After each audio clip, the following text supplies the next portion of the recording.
Di tengah ramainya pembahasan spesial show Mensreya milik Pandji Pragiwaksono, konsultan pendidikan dan karir Ina Lim ikut angkat suara lewat sebuah video bertajuk Ketika Kebencian Jadi Bisnis. Ia menyoroti arah komedi yang dinilai mulai bergeser dari kritik sosial menjadi bahan olok-olok personal. Ina Lim menilai banyak materi komedi belakangan ini justru menjadikan penghinaan fisik dan merendahkan martabat manusia sebagai sumber tawa. Menurutnya, jika candaan tersebut dibayangkan menimpa wajah anak, orang tua, atau keluarga sendiri, maka batas kepantasan seharusnya terasa jelas. Ia menegaskan bahwa humor bukan alasan untuk merendahkan sesuatu yang bersifat bawaan dan tidak bisa diubah. Ina juga mengaitkan fenomena mensreya dengan tanggung jawab moral publik figur di ruang publik. Ia menilai komedi adalah seni yang berpengaruh besar karena mudah dinormalisasi dan ditiru. Ketika kebencian terbukti cepat viral dan menghasilkan uang, ia khawatir hal itu membentuk karakter publik yang makin kasar. Ia menekankan bahwa pendidikan karakter tidak hanya lahir dari sekolah, tapi juga dari tontonan yang dirayakan setiap hari. Sehingga ruang publik perlu diimbangi dengan konten yang lebih beradab dan membangun.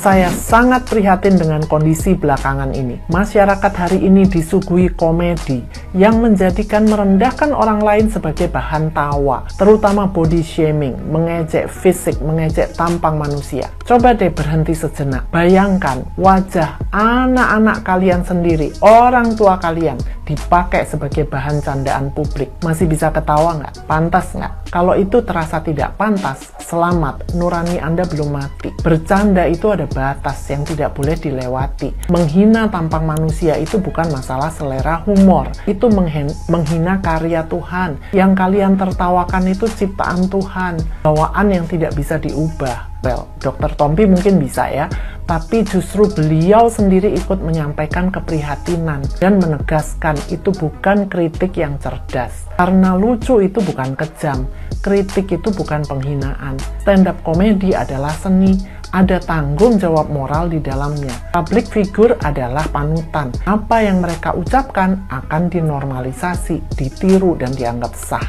Seperti kata guru Gembul, realita hari ini pahit, bisnis kebencian memang lebih laku, sudah jadi industri, lebih cepat viral, lebih cepat menghasilkan uang. Tapi pertanyaannya, apa semua cara boleh dihalalkan demi tawa dan bayaran?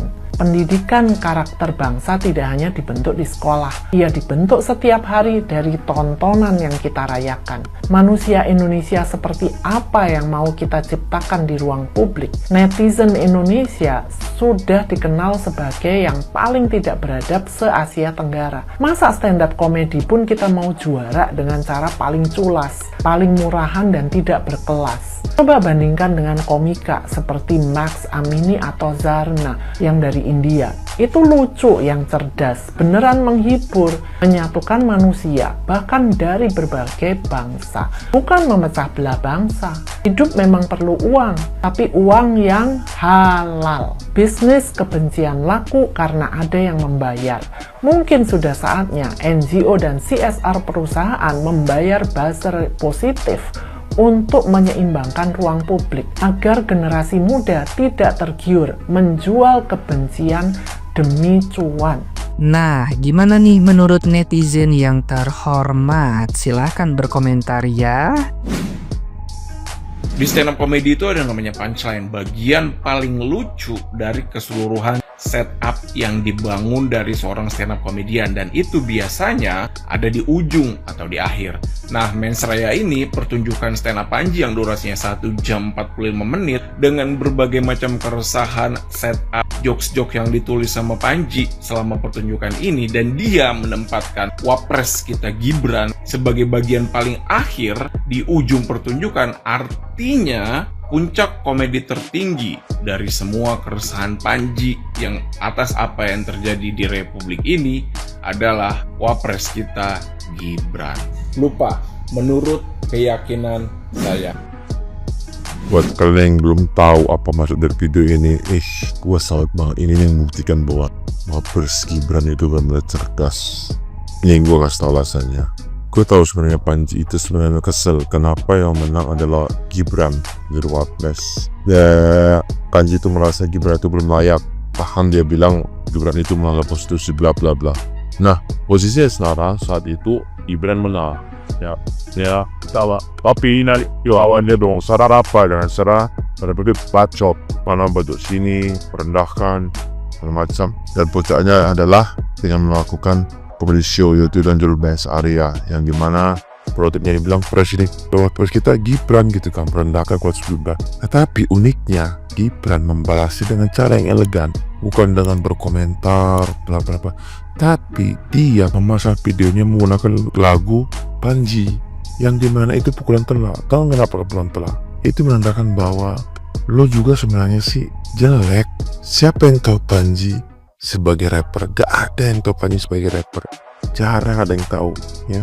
Dulu Panji itu rapper loh, tapi karyanya tidak laku, jelek karyanya. Itu menandakan bahwa Wapres Gibran itu lo juga jelek.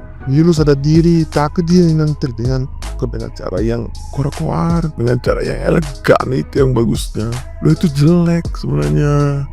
Lo juga pernah ngasih karya, tapi karya lu jelek. Jadi sadar diri aja gitu, seperti mau ngomong gitu.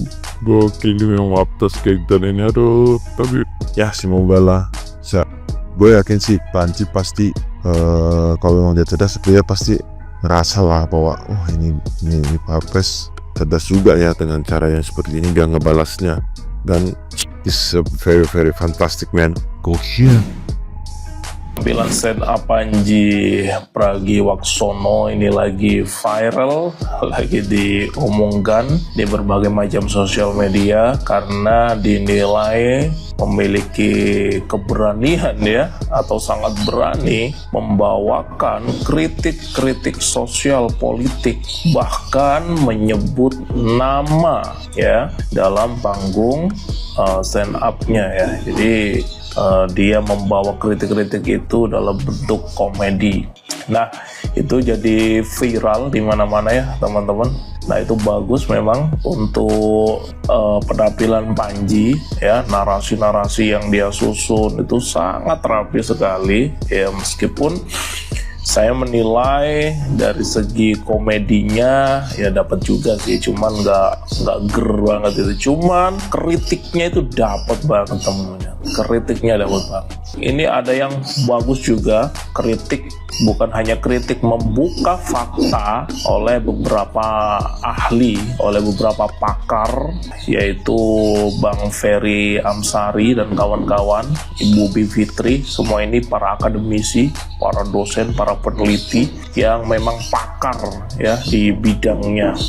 Nah, itu kalian wajib nonton Dirty Vote 1 dan Dirty Vote 2, itu bagus sekali ya, durasinya cukup panjang, kalian bisa nonton di YouTube aja.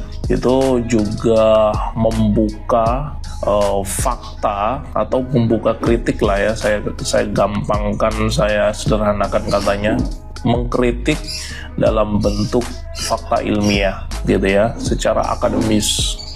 Nah, kalau si Panji kan mengkritik dalam bentuk komedi. Nah, ini mengkritik dalam bentuk akademik gitu ya. Nah, mengapa kritik-kritik seperti itu penting? Karena kita ini negara demokrasi ya teman-teman. Negara demokrasi itu dibuat sistemnya supaya seimbang. Jadi ada pemerintah, ada oposisi. Yang tidak masuk dalam pemerintahan, dia sebagai oposisi. Itu negara demokrasi, supaya seimbang berjalannya ya. Ada legislatif, ada yudikatif, ada eksekutif, supaya seimbang, itu namanya demokrasi. Nah, sekarang ini permasalahannya di pemerintahan Pak Prabowo ini tidak ada oposisi. Satu-satunya partai politik yang menjadi oposisi itu adalah PDI, tapi tidak segahar dulu. Maka dari itu rakyat seperti Panji, Bu Bivitri, Pak Ferry Amsari dan kawan-kawan itu membuat sebuah kritik. Sebagai apa? Sebagai penyeimbang. Kalau memang ada ketidakbenaran atau diduga ketidakbenaran atau ketidakadilan dari pemerintah, ya harus dikritik. Itulah demokrasi dan itu dilindungi oleh undang-undang.